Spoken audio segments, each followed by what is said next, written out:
Welcome to Hannity. President Obama is imposing sanctions on Russia over allegations of election hacking. I'm Kimberly Guilfoyle in for Sean tonight. Kellyanne Conway and former U.S. Ambassador John Bolton will be here tonight with reaction.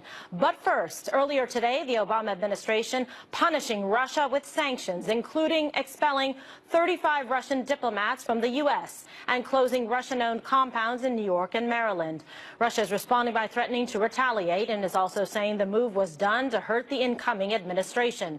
And President-elect Trump is reacting by putting out a statement that reads, quote, "It's time for our country to move on to bigger and better things. Nevertheless, in the interest of our country and its great people, I will meet with leaders of the intelligence community next week in order to be updated on the facts of this situation."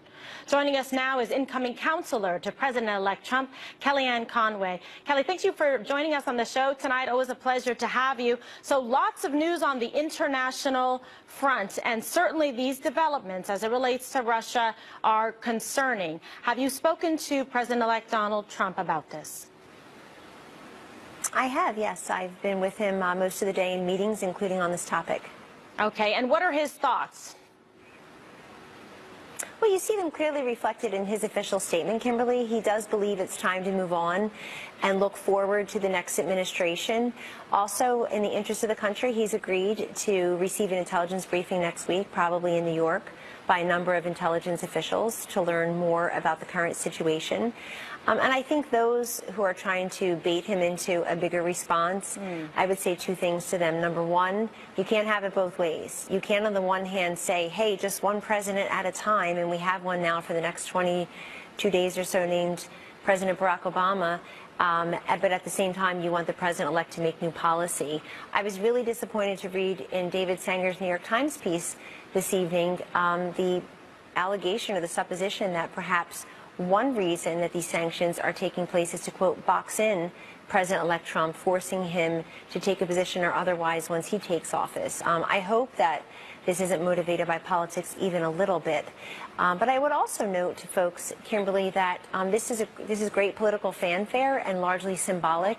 But will it have impact? Will these sanctions have impact? It is unprecedented for us to expel as a nation that many operatives over such a short period of time. I don't think at the height of the Cold War we even did that. But at the same time, you know, the GRU, where these operatives are, they don't really travel here. They don't keep their assets here. So one wonders, you know, what the teeth of the sanctions really are. I see Russia has already retaliated against our alleged retaliation. I think they were calling on closing the Anglo-American school in Moscow. They also put out a scathing statement that this is just lame ducks and political corpses, quote unquote, those are their words. In the Obama administration doing a flurry of activity in the final week. So it's concerning and it's all new, but the president-elect was very brief and very firm and very consistent in his statement tonight. All right, what do you expect and foresee for President-elect Donald Trump in terms of his relations with Russia? What do you think will be one of the first steps that he will take?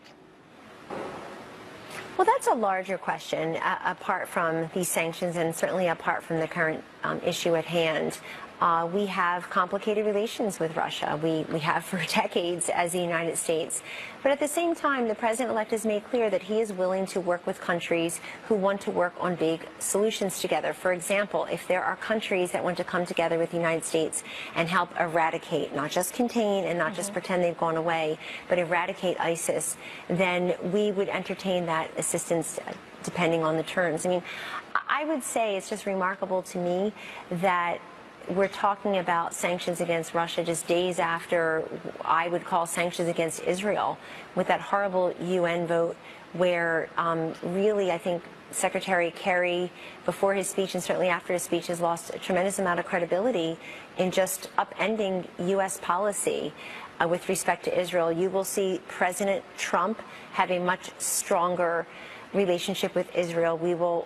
You can't put daylight between the U.S. and Israel diplomatically, militarily, technically, when you're talking about President Trump's administration. So I think just in the last couple of days, you see this flurry of activity by a tough President Obama as he exits office, and I guess is burnishing those last couple of moments, semicolons worth of his legacy.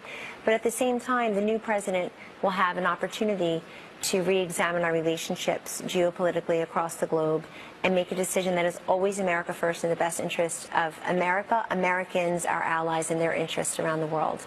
Well, it seems already that, Benjamin Netanyahu already has a confidence in developing a very good relationship with President-elect Donald Trump. It seems he's very much looking forward to January 20th and trying to really restore and rebuild relations with Israel, which is a very important democracy and ally for us in that region.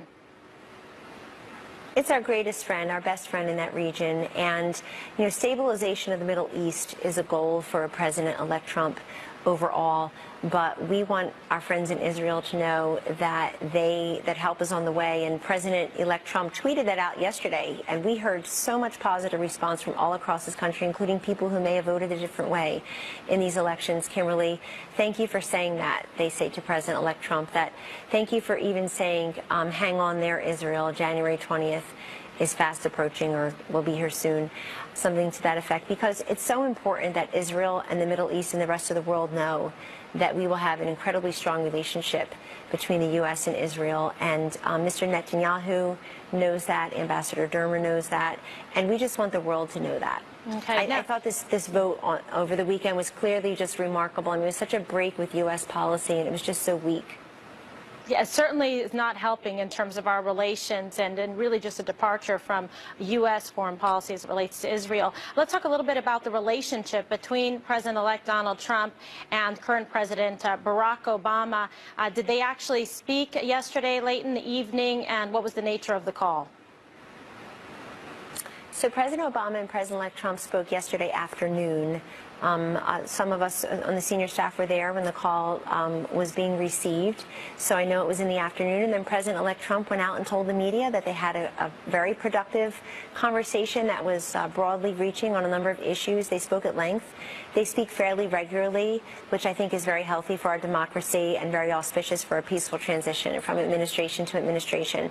President-elect said something else last night here at Mar-a-Lago to the press, Kimberly, that I would like to emphasize, which is he said our staffs are working really well together. That is true.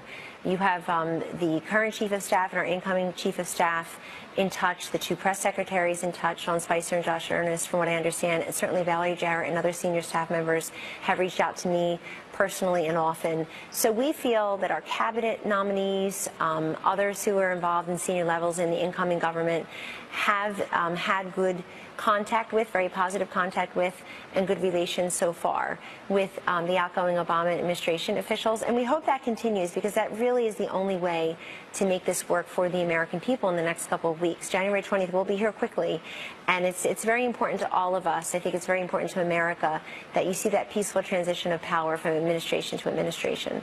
Okay, well, that's good news then also that President-elect Trump feels, personally supported and has this open communicative relationship with the current president, certainly. What would you like to see happen over the course of the next 3 weeks to feel very well prepared and a good position for the start on January 20th?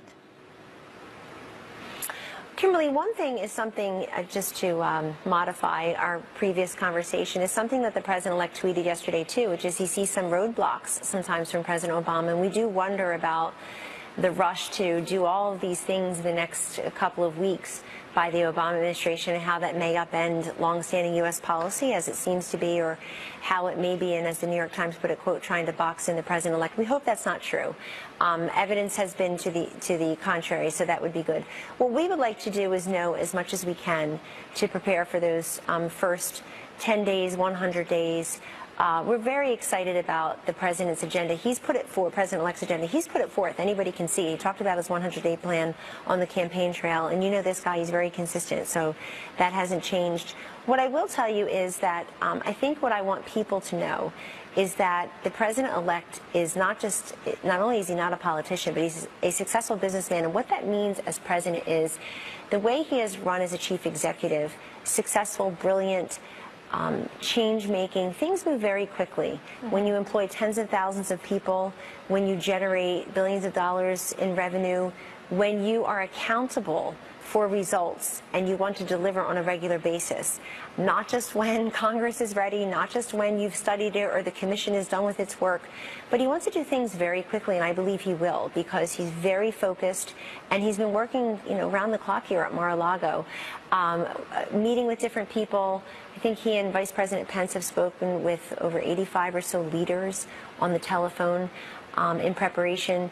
So we want to be as ready as possible to get to work and not just say, hey, we need a couple of months to figure it all out, find our way around the West Wing. This is a man who has always been able to deliver and produce it very quickly, and deliver and produce the way he has promised to, and the way that makes an impact on people's lives. That's what I want to do. I want to make an impact on people's lives very quickly, a positive one. Well, and you're certainly doing that at a great, personal sacrifice and moving with your family. We want to wish you all the best, to you and your husband and your children, on your move to D.C.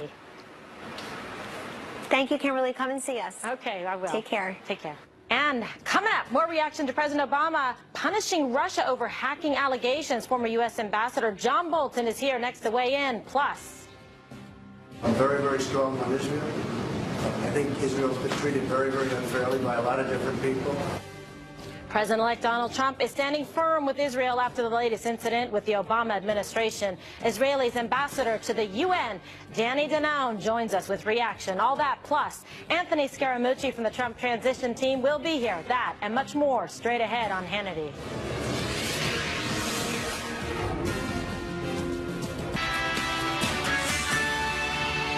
Live from America's News headquarters, I'm Patricia Stark. A powerful nor'easter dumping snow on parts of New England along the I-95 corridor. A storm warning remains in effect into Friday morning, and by the time it stops, as much as 8 inches of snow will have fallen. Coastal areas of Maine were seeing heavy snow earlier in the day, the Maine Turnpike dropping its speed limit to 45 miles an hour. It's now changing over to freezing rain, making driving even more hazardous. Elsewhere in the world, Iraqi forces launch a new offensive against ISIS fighters for control of Mosul. Elite special forces are pushing into several neighborhoods. Explosions are shaking the city, columns of dark smoke are in the air, and machine gun fire is echoing through the streets. ISIS fighters are putting up stiff resistance to keep control of a city they've held for more than 2 years. I'm Patricia Stark, and now back to Hannity. For all your headlines, log on to foxnews.com. Welcome back to Hannity. Newly imposed U.S. sanctions against Russia are elevating tensions between Washington, D.C. and Moscow. So what could this mean for the incoming Trump administration? Joining me now is former U.S. Ambassador to the UN and Fox News contributor John Bolton. Thank you for joining us on the program tonight. Obviously very disturbing news and developments on the tail end of an administration. What do you think this means for President-elect Donald Trump? Well, I don't think it binds him at all. I don't think it locks him in. If he doesn't like this executive order, he can simply reverse it. I think the harder issue is determining whether we really understand the full extent of what the Russians, the Chinese, the Iranians, the North Koreans, and others have been doing in the cyber world for 8 years and beyond that we have not responded to effectively. I think what President Obama announced today is incoherent, and if the reports about what Russia did are in fact correct, utterly inadequate. I think we need a much stronger response, because we want to get into a position where Russia and everybody else who's been doing this kind of interference in the United States knows that we can cause a lot more pain to them than they can cause to us, and we create structures of deterrence to make them stop it. Well, if President Obama had knowledge that there was interference, or at least the intention to cause interference going on, why now is he doing this at this stage of the game with very impotent sanctions, in my opinion, levied against Russia? To what end? Well, I don't think we can really say, but I think once January the 20th comes, obviously Trump administration appointees will be able to talk to people in the intelligence community and find out why it was, if they were so sure back in September and October that this was going on, they didn't announce it then. Some have speculated it's because that Obama thought that Hillary Clinton would win the election anyway, so why risk messing that up? And so now they're upset about it. I can't say, but I tell you, it's not just Russia. It's not just the hack of the DNC or John Podesta's email. It's 8 years going back of persistent efforts by foreign governments and others to get into our government and private sector computer systems. Look at the Chinese hack of OPM personnel records, millions of records of Americans working for the federal government basically stolen by Beijing. What did we do about that? I don't know. Apparently nothing. Nothing. Yeah, nothing. And you're right. This is a far greater, far sweeping problem that needs to be addressed. Just the abysmal lack of any kind of cybersecurity in this country. It's really woefully inadequate. And you see people and countries, rather, like China, like Russia, like the North Koreans, making a mockery of the U.S. security systems. And it does have a deleterious impact on U.S. national security.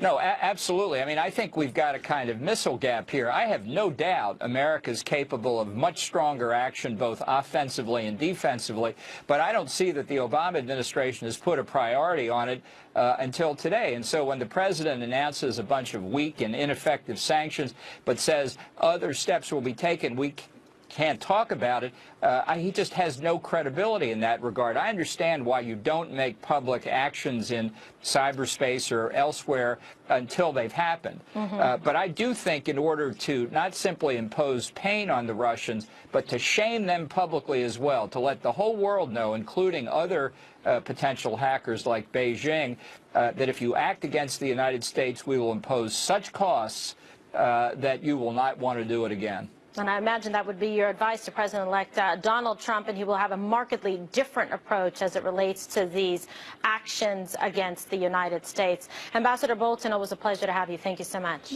Glad to be with you. And while tensions are escalating between Washington and Moscow, the Obama administration's relationship with one of our closest and most important allies, Israel, continues to deteriorate. Today, the Associated Press reported that, quote, relations between Obama, Netanyahu camps hit rock bottom. Meanwhile, the incoming Democratic Senate Minority Leader, Chuck Schumer, released a statement that reads in part, quote, while he may not have intended it, I fear Secretary Kerry in his speech and action at the UN has emboldened extremists on both sides. Last night, President-elect Donald Trump had this to say about Israel and the actions of the UN Security Council. I'm very, very strong on Israel. I think Israel's been treated very, very unfairly by a lot of different people. You look at resolutions in the United Nations, you take a look at what's happened. They're up for 20 reprimands, and other nations that are horrible places that treat people horribly haven't even been reprimanded.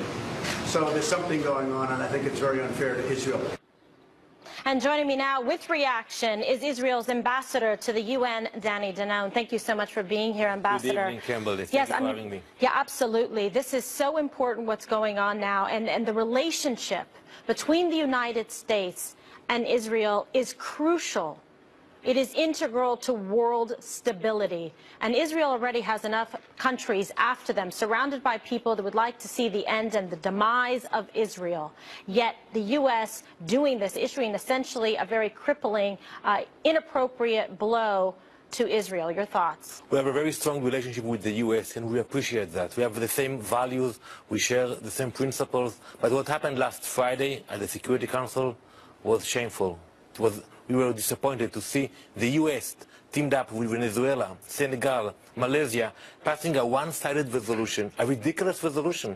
And when you read the resolution, it says that the Jews cannot be in Jerusalem, in the Jewish quarter, in the Western Wall, in the holy sites. That is ridiculous, and we are very disappointed to see that the administration decided in the last minute to allow such a shameful resolution to pass in the Security Council. But we are hopeful. We listen to President-elect Trump, and we hope to have some changes at the UN. We need to reform the UN. We need to make sure that the billions of dollars that the US is giving to the UN is going to the right places and not to promote incitement and even anti-Semitism against Israel. All right, well, let's talk about how this came to be, because is this something that, your country was given any kind of advance warning to in the forms of some kind of courtesy to relay it to Israel that the U.S. would take this position? We knew that the Palestinians will try to pass a resolution in the transition period. We spoke with our colleagues. We were aware of that, but we were not expecting that the U.S. will join it and will support it and will encourage it. In 2011, there was a similar resolution that the U.S. vetoed. Ambassador Susan Rice was then at the UN. She vetoed the same resolution. In 2014, there was a similar resolution that the U.S. blocked. So why now? What happened now that the U.S. decided to join our enemies and to allow such a shameful resolution to pass? And when you read the resolution, you know, the people of the U.S. will not support such a resolution. President Obama himself spoke at the UN, and he said, if you want to promote peace in the Middle East, don't come to the UN, to the Security Council. Urge both parties to sit together and to negotiate. That's what we need to do, to sit down and negotiate. But passing a resolution that actually gives the Palestinians everything, it's not encouraging peace. It's encouraging the Palestinians to continue to come to the Security Council. Right, who has also encouraged acts of terrorism and paid people to commit acts of terrorism against Israel. So let's talk about this, though. How is it that there's some allegations that were made that, in fact, the United States was complicit in this, putting forward this resolution during this time? Do you believe that to be the case as we sit here this evening? In the Security Council of the UN, every resolution that is connected to Israel, the U.S. is a pen holder. So you cannot pass a resolution about Israel without the support of the U.S. That was the case on Friday, and we expected more from our closest friend. We expected them to stop this resolution. It's legitimate to disagree about some of the issues, to criticize Israel, but it's not legitimate to choose the venue of the UN when it is so biased and to allow such a resolution to pass. All right. Well, President-elect Donald Trump saying to Israel that they are a friend, they are a strong ally with the United States and will be treated as such, saying hold on until January 20th. So we are looking forward to work with Governor Haley, the new ambassador to the UN, with the new administration, and we are hopeful. We are celebrating Hanukkah, so we are used to such resolutions, but we will prevail. All right. All right. Thank you so much for your time tonight. Thank you very much. Appreciate it. And coming up next, right here on Hannity. We're going to create a prosperous country. We're going to have jobs again, great jobs, not bad jobs, real jobs. And it's going to be something special. President-elect Trump promised voters he'd get Americans back to work. Anthony Scaramucci will weigh in next and later. This morning I watched President Obama talking about Gitmo, right? Guantanamo Bay, which by the way, we are keeping open. That was President-elect Trump back in February telling voters he'll keep Guantanamo Bay open. Now President Obama is reportedly racing to release detainees before he leaves office. Dr. Sebastian Gorka will join us with reaction. That and much more straight ahead on Hannity. Structural reform to create millions of new jobs and rapidly expand our economic growth. We're going to create a prosperous country. We're going to have jobs again, great jobs, not bad jobs, real jobs. And it's going to be something special. As part of our plan to bring back jobs, we are going to lower taxes on American business. And we are going to massively cut taxes for the middle class, who I call the forgotten people. I will never, ever let you down. We will become a rich nation once again. And that was President-elect Donald Trump vowing to bring back jobs to America. And it looks like the President-elect is already making good on that promise. Watch this. Because of what's happening and the spirit and the hope, I was just called by the head people at Sprint, and they're going to be bringing 5,000 jobs back to the United States. And also OneWeb, a new company, is going to be hiring 3,000 people. So that's very exciting. So we have a combination of Sprint for 5,000 jobs, and that's coming from all over the world, and they're coming back into the United States, which is a nice change. And also OneWeb, 3,000 jobs. That's a new company. And joining me now, the author of Hopping Over the Rabbit Hole, Trump Transition Team Executive Committee member, Anthony Scaramucci, a man with a lot of titles. Yes. Kimberly, thanks for having me back. I know. Well, it's wonderful to have you back. So this is something that people are very excited about in this country because they feel that they have been left behind. This was an integral part of his campaign and this movement across the country. He spoke to people, rallies that turned up thousands and thousands of people, said, forgotten men and women, you will not be left behind anymore. We are going to put America first. We are going to hire American. We're going to bring back jobs here. And this has been part of the whole framework of his plan for this country. And And listen, he's a great marketer. I mean, he's got so many great skills, but one of the great things is the symbolism of the whole thing. So standing there at Mar-a-Lago and announcing the 5,000 and then the 3,000, he's sending this symbolic message to everybody. You know, Teddy Roosevelt once said about the presidency that there's a bully pulpit there. Nobody's going to use the bully pulpit better than Donald J. Trump. He's going to get out there and express his hopes and dreams for the American people. He's going to inspire them at the inaugural. And he's sending a message to businesses all over the world that the United States is open for business, Kimberly. So lower taxes, more simple. Regulation that will be fair and propitious, but it won't be overly regulated. And the message to the working class families is that we're going to set you back up again where you can be aspirational. Sean talks a lot about on this show, 8 million people dropping below the poverty line. Mr. Trump wants to lift those people above the poverty line again, but also get them thinking the way we thought when we were growing up. Like, and my dad was a laborer, started with a lunch pail, and he told us we got to do our hardest to work hard and go to school, and then we can become successful. That's the message of President Donald J. Trump. So I'm hugely excited about the whole thing. Yeah, and you've been a big part of that in terms of a member of the transition team, executive member of it, and talking about some of these jobs, ideas, these principles, because people really feel in this country that they can't even dream, have these aspirations to open a company or do something, and so much of that contributes to the job force, the working force. No question. We've been stuck because of the low growth. You've had a declining wage cycle. Over the last 10 years, wages are down about 9.4% for middle class and working class families. And so his focus, in addition to bringing jobs back, is bringing real wages back to the United States.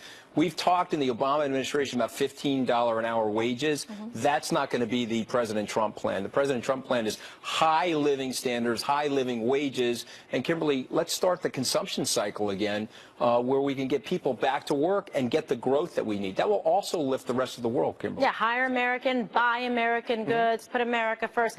These sound like simple statements, but they have profound results and impact on the market. You can feel it in the psychology. Look at the consumer confidence numbers, the best that they've been in 15 years. I think it was 15 years. And that's coming from him. Even the pundits that don't like him have to admit that he's inspiring people and he's changing the game. You know, we went from Jimmy Carter, where people were in a malaise, to Ronald Reagan, where we were carrying flags and the torch of America, and we're returning back to the American dream, which is something very inspiring for a lot of people. And you bring up such a great point, because during that time when Reagan was president, you saw people, like households, had more confidence. There was, you know, consumer purchasing was up for sure. Yeah, when he talked about every family to have 2 TVs, 2 VCRs, to be able to do that, that's really something that can move the numbers forward. We've seen already the markets buoyed by the fact that President-elect Donald Trump is coming in. In Wall Street, you've seen that reflected in the index. That's been very favorable. I'm hoping that in 2 or 3 years, Kimberly, we get a new hat. It says "Making America Greater." And we drop the whole "Make America Great Again" because we're already great again. I love it. I think we're on to something. That's a Fox News alert right here. Anthony Scaramucci, always a pleasure to have you. Thank you so much. You as well. And coming up next, right here on Hannity. This morning I watched President Obama talking about Gitmo, right? Guantanamo Bay, which by the way, we are keeping open, Fill it up. President-elect Trump promised voters he'll keep Gitmo open, but President Obama is now reportedly rushing to free detainees before he leaves office. Dr. Sebastian Gorka is here next with reaction.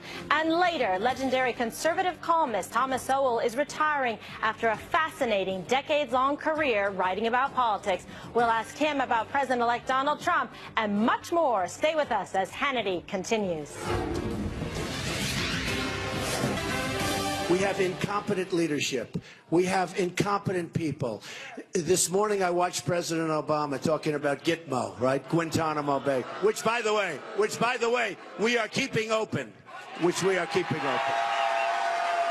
And we're going to load it up with some bad dudes, believe me. We're going to load it up. That was President-elect Trump out on the campaign trail promising to keep open the U.S. military prison at Guantanamo Bay, Cuba. But according to reports, President Obama is rushing to transfer detainees from the prison before he leaves office on January 20th. And according to the latest report from the Director of National Intelligence, an alarming 30% of transferred Gitmo detainees are confirmed or suspected of re-engaging in terrorist activities. Here now with reaction is the author of Defeating Jihad, The Winnable War, Dr. Sebastian Sebastian Gorka. Dr. Gorka, this is very serious. It can have tremendous consequences if these individuals are allowed to re-engage in terrorist activities. Absolutely, Kimberly. Let's be very clear here. These aren't bank robbers, and just because the facility is called the Joint Detention Facility, it's not a prison. It is, in fact, an intelligence facility. These are individuals who are picked up in war zones, people who cannot be prosecuted and should not be prosecuted in a court of law, but who have very, very high intelligence value, or who simply should be kept away from other people because they are a threat to national security. The figure you quote is an official figure. If you listen to the amazing individuals like Tom Jocelyn and Bill Roggio at the Long War Journal, the recidivism rate is actually upwards of 40%. These are people who, as soon as we release them, go back to the lifestyle of jihadism. As a result, I am very, very glad to hear what President-elect Trump just said, that we are keeping that facility and we are going to fill it with bad people. All right, well, so that seems to be the suggestion from intelligence individuals that know the difference about smart national security, keeping America safe. And these are individuals that have information that we need to get, and we don't want them to go back out. As you said, it's an alarming recidivism rate that they engage in. They just want to be let out to go and reoffend. Now, given the fact that President Obama is aware of these numbers that we even think might be lower than actuality here, why would he do this? Is it just to honor the legacy and please his constituents because it was one of his campaign promises? I cannot explain it. It is simply spite. It is ideology. It is, as my friend Chris Plant, the radio host, says, on the left, reality is optional. And this is exactly the same case. These are bad people. They are guilty of crimes. They shouldn't be prosecuted in a regular court of law because they are picked up on a battlefield. They are not prisoners of war because they are in breach of the Geneva and Hague Conventions. As a result, by international law, not by some crazy Bush-era judgment, by international law, we can keep them in custody for as long as we are fighting jihadis. That's the law. Why we want to release them? The Lord only knows, Kimberly, why Obama wishes to release them. I think he is desperate once again to fulfill the promises. Remember, do you remember that photo opportunity where he was signing the decree to close Gitmo the day after the inauguration? What does it look like if 8 years later he can't do it? So he's embarrassed. Maybe it's just as simple as that. Yeah, well, that's the problem. So it's his own ego and him worried about being embarrassed and putting that ahead of American national security. And what troubles me is who's making these decisions about who should be released and who should be transferred and where they are ultimately put. Probably people like Ben Rhodes, an individual whose qualifications are a master's degree in fictional writing. I mean, you can't make this stuff up. If you read this in a Tom Clancy novel, you'd say he's lost it. This is just completely unbelievable. But this is what's happening. It is the incredibly dangerous cocktail of arrogance mixed with ignorance. That is the explanation for the last 8 years of disastrous Obama foreign and national security policy. Yeah, and you heard Ben Rhodes making comments about this, in addition to making the comments about Israel and the UN Council. And it's unbelievable because somebody who's like basically writing Harry Potter type of stuff is deciding U.S. national security. That ought to alarm everyone. Remember, Kimberly, it's not about the truth. It's not about national security. It's about the narrative. It's about spin. The White House, for the last 8 years, has prioritized spin and false narrative over the truth. It's time America gets back to protecting Americans and to the principles of the founding. You're absolutely right. And Dr. Gorka, I think about the many terrorists that were released, dangerous terrorists, like you said. These aren't the, run-of-the-mill stealing bubble gum from the Walgreens. These are people who want to commit acts of jihad internationally and bring the downfall of the United States, Western civilization, and anyone else that they can get. And it's unfortunate to me when I think about it, as we sit here and talk tonight, that they're out there, so many of them that this administration has released, planning and plotting and recruiting on our U.S. dime. just think about the fact of the matter. You're so true. You're so right. In the last 2.5 years, since Abu Bakr al-Baghdadi declared the caliphate from the Grand Mosque at Mosul, a city that we used to own, our Marines, our privates bled to actually hold and capture that city. Since he declared the caliphate, we have killed or arrested 125 ISIS terrorists in the United States alone. Not 25, not 35, 125. The threat is real. The threat is here. From Christmas parties in San Bernardino to marathons in Boston to Marine Corps fun runs in New Jersey.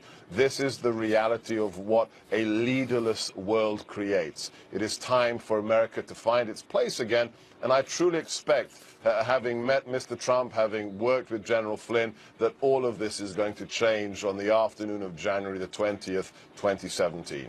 All right, Dr. Sebastian Gorka, the author of Defeating Jihad. Thank you so much. Thank you, Kim. And coming up, legendary conservative columnist Thomas Sowell is retiring, and he joins us next to reflect on his truly remarkable decades-long career. Plus, we'll ask him about the incoming Trump administration. And later, after terror attacks in Europe, New York City is increasing security for the massive Times Square New Year's Eve celebration. Rick Leventhal will have a full report later tonight. Stay with us as Hannity continues.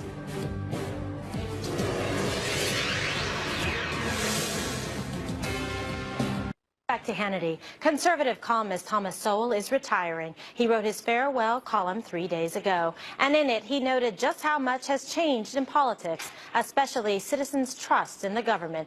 Joining us now is the author of Wealth, Poverty, and Politics, and a scholar in residence at the Hoover Institution at Stanford University, Thomas Sowell. What a pleasure and an honor to be able to interview you, sir, and thank you so much for all the incredible work that you have done, your incredible writing for this country.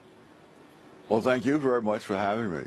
So I really enjoy your work, as so do millions of Americans and people across the world. And what do you think has really changed in terms of American politics as we see it today? I think the government has forfeited a great deal of trust on the part of the public. I still remember when John F. Kennedy took this country to the brink of nuclear war with the Soviet Union.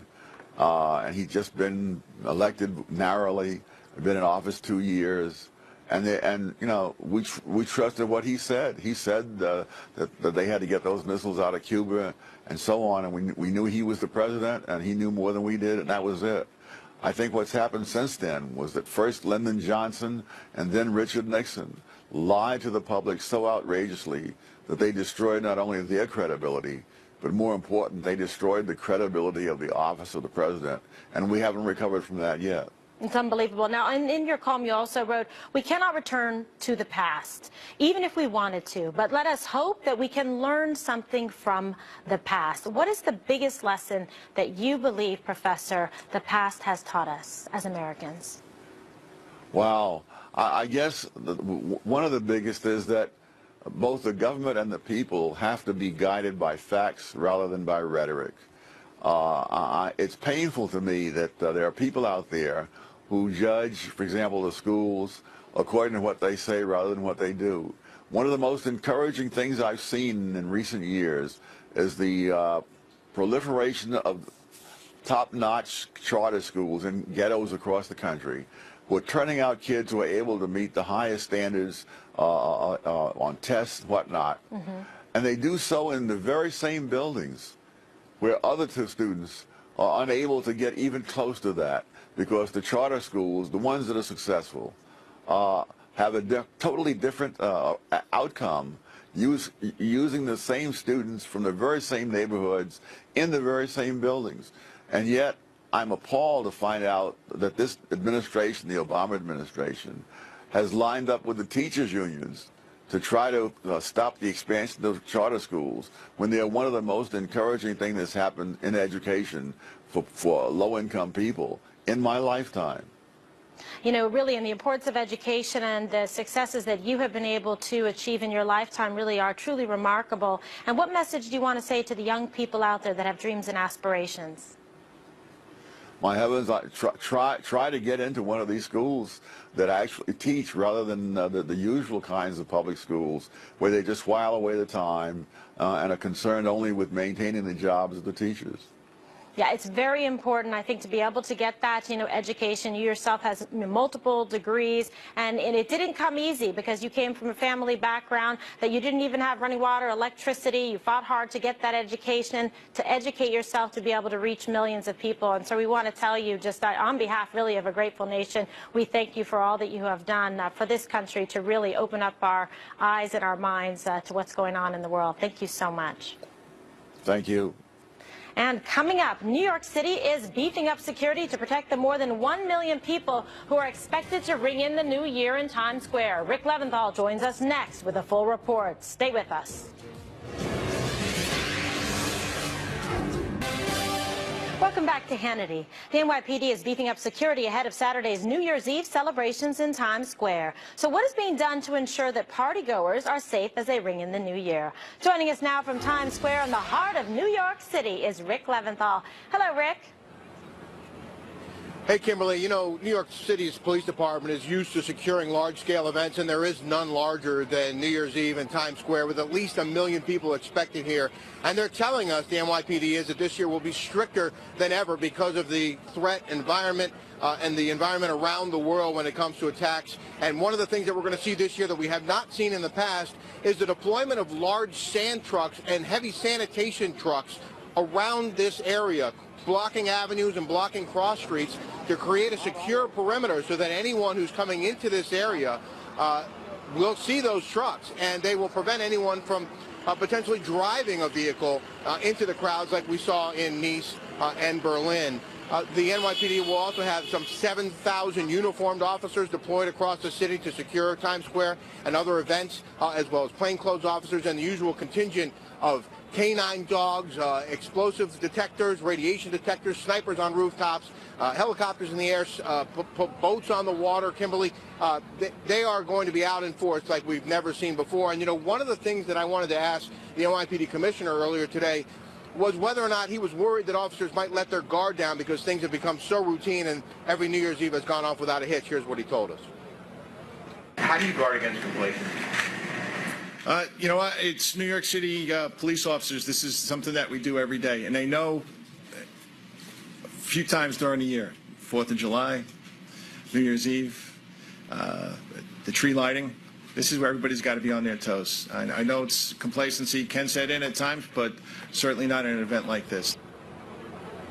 So very confident, Kimberly, which should make you confident, but also locked in, he told me. These guys will be ready. They do an incredible job. This is my 8th New Year's Eve. I think you have me beat. I think you've worked on the most New Year's Eve of anybody. But I'm always a security. Yep. I'm so impressed with the incredible job that they do, the men and women in blue. God bless them, because it is really well contained and very safe down there. But I'm hearing what you're saying, that they are increasing the security. So quick question, is that based on any specific credible threats, or is it based mainly on what you've seen with, Berlin, like we said, and Nice before? Well, they tell us that there are no specific credible threats that they're aware of. But, of course, they're paying attention to world events, and that's why they're moving in these sand and sanitation trucks to block the cross streets and the avenues. They're going to have 100+ more blocker vehicles on these streets as well, in addition to those big, heavy trucks. And, they've formed a lot of counterterrorism teams in the NYPD just over the past year or so because of the threat environment, because they need more people out here, and they know they need more heavy weapons and that sort of thing. So, they're responding to the world events, and they're going to be out here in force. All right, and how about any do's and don'ts for the party revelers? If they're planning on going to Times Square, tell them how they need to behave and what they need to do. Well, behaving is one thing. What you can carry in is another. No large bags, no backpacks, no umbrellas. We don't think you'll need those. And no alcohol. And, Kimberly, they're going to have pens set up from 42nd Street all the way to 59th Street. You know that they have layered security, checkpoints, so you go through. They're going to look at your stuff. If you're carrying a big bag, they're going to take it from you, or you won't get in. And once you get into one of these pens up and down 7th Avenue or Broadway, you can't leave. So some people get here at 8 o'clock in the morning. They're stuck here until the ball drops at midnight. So true. Well, they seem to still let through a lot of engagement rings in that security check because every year somebody is proposing. I mean, anyway, very interesting. All right, Rick, we'll see you there. We'll be there together. Thank you so much. Looking forward to it. All right. Thank you. So before we go, a little quick reminder, programming note. Please be sure to tune into the Fox News channel this Saturday night for our All-American New Year coverage. I'll be co-hosting along with Eric Bowling from 11 p.m. until 1 a.m. And then also Jesse Waters and Kennedy kick off the pregame coverage at 8 p.m. And that's all the time we have left this evening. We're going to see you right back here tomorrow night on Hannity.